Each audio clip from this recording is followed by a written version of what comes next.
Sinuklo ako, bro. Sinuklo ka. Huwag yan, Dok. Dito, Dok. Ayun o, may aso. Sa ilalim. Aray! Patayin mo, Dok. Nakatuban na kunto. Ang nakaraan sa Siren Head, Philippines. Dahil sa ginawa ng batang si Butyok, namomroblema ngayon ang scientist. Nakawala kasi ang ginawa niyang halimaw. Nakita ng scientist sila Tito Mo. Inofiran niya ito ng 11 billion para lang hindi magsumbong sa mga pulis at para hanapin ang kanyang alagang Siren Head. Nakipag-deal sila Tito Mo sa scientist. Sa sobrang saya nila, itinuro nila ang kinaroroonan ng Siren Head. Dito na sinakal ang scientist. Nagpupumiglas ito kaya nakawala at agad itong sumama kila Tito Mo. Pagdating nila sa laboratory, nagpakilala ang scientist na siya raw si Doktora Dada at siya raw ang may gawa ng Siren Head. Isa daw itong ipis na natapunan ng chemicals kaya tumangkad ito. Pininto niya ang lahat kung bakit ganun na lang ka-aggressive ang Siren Head na yun. Kaya napagpasyahan nilang gumawa ng pampatulog para matalo ang halimaw. Tara, puntahan na natin yung Siren Head. Bilis.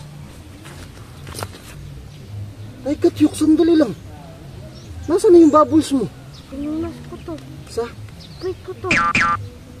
Doon to. Ano bang ginawa mo? Tumaya ako doon. Ay, paano na to? Dok, Balikan mo, Chok. bigyan na lang kaya natin to isa. Ba't mo naman siya pinunas sa pet mo? Ito na lang yung gamitin mo. Ayan na lang. Sige, yan na lang, Dok. Okay lang. Ayan na lang. Tara, tara. Bilisan natin, baka gabihin pa tayo. Ako tayo daan.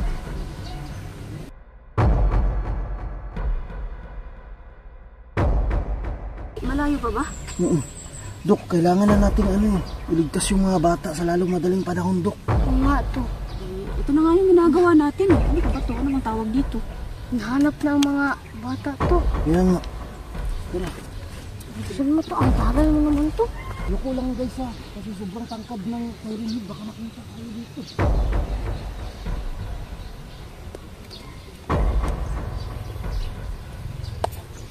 Di ba may mga kasamahan kayo? Oh, meron. Isa lang. Si yung barangay tanod, si Yusil. Bakit kayo nakakahiwalay? Parang kinain na yun ng Siren Head eh. Hindi to. Ang mga bata lang to. Mga bata lang kinukuha, Oo. Parang umuwi ata sa bahay nila. Natakot eh. Tingin mo nakauwi pa yun? Hindi ko alam. Tara na to. Lakad pa tayo. Oo.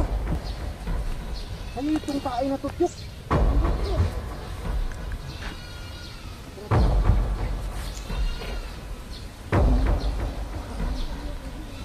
Hindi ka ba nilalamig yan, Kit? Hindi to. Ang tibay mo naman. Nag-ingay na naman. Naka. Nakalimutan ko, may dapat pala tayong isuot para hindi tayo mabingis at tunog ng Siren Head. Iniwan mo dun sa laboratory mo? Ay, minabadaling niyo ako. Patetyok. Babalikan natin? Huwag na. Sige na, sige na. Bilisan natin to.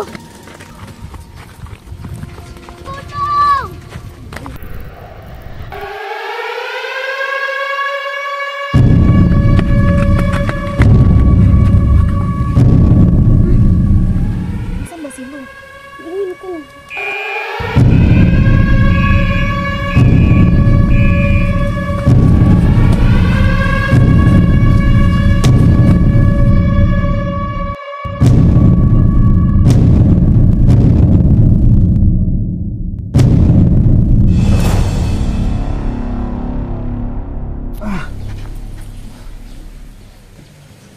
Bakit to? May tao to. Nasaan?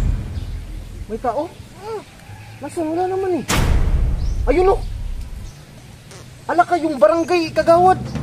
Ay, barangay Tanod. Alika bro. Alika. Bro. Saan ka ba galing?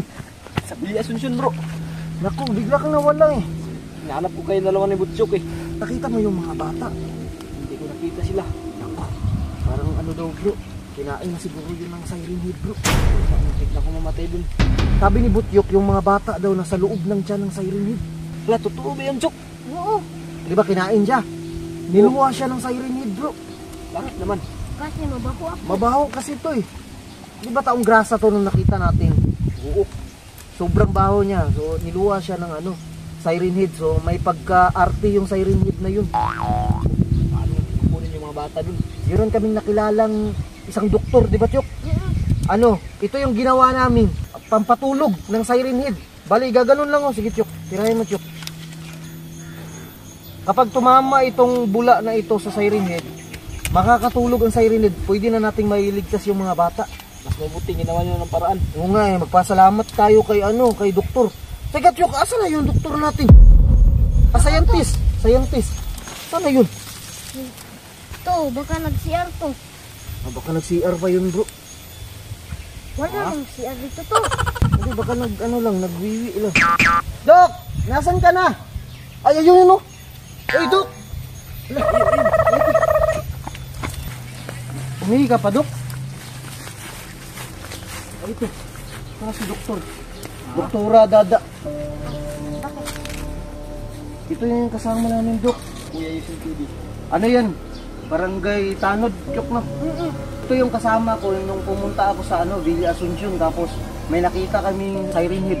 Paano ba kayo nagkilala? Nakita namin siya, kinukontrol niya yung siren head, bro. Ha? Siya nakukontrol? Oh, Kasalanan mo to, Dok. Kasi muntik na ako mamatay dun. Ako, pasensya na. Hindi ko naman sinasadya. Hindi ko nga rin alam na nagwawala pala yung siren head ko. huwag na tayo magsisiyan, bro. Siguro ang tamang gawin, iligtas na lang talaga natin yung mga bata. Meron naman tayong pampatulog eh, di ba, Dok? Tara, alis na tayo. Bilisan na natin bago pa tayo maubusan ng oras. Tara.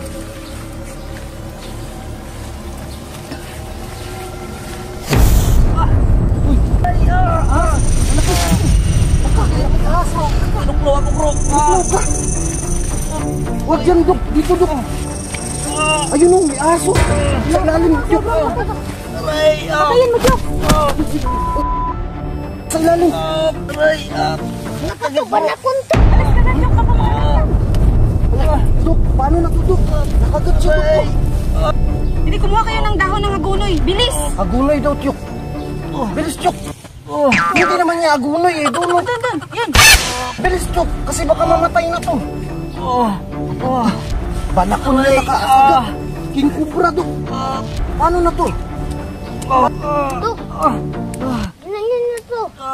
Dok, di ba doktor ka? Oo nga pala! Bakit naging albularyo ka na? Hindi ako naniniwala dyan to. Anong ginawa mo, Dok? Nilagyan niya ng agunoy, oh. Eh, wala tayong ibang gamot eh. Pa first aid lang to. Pwede ba yan, Dok? Pwede to.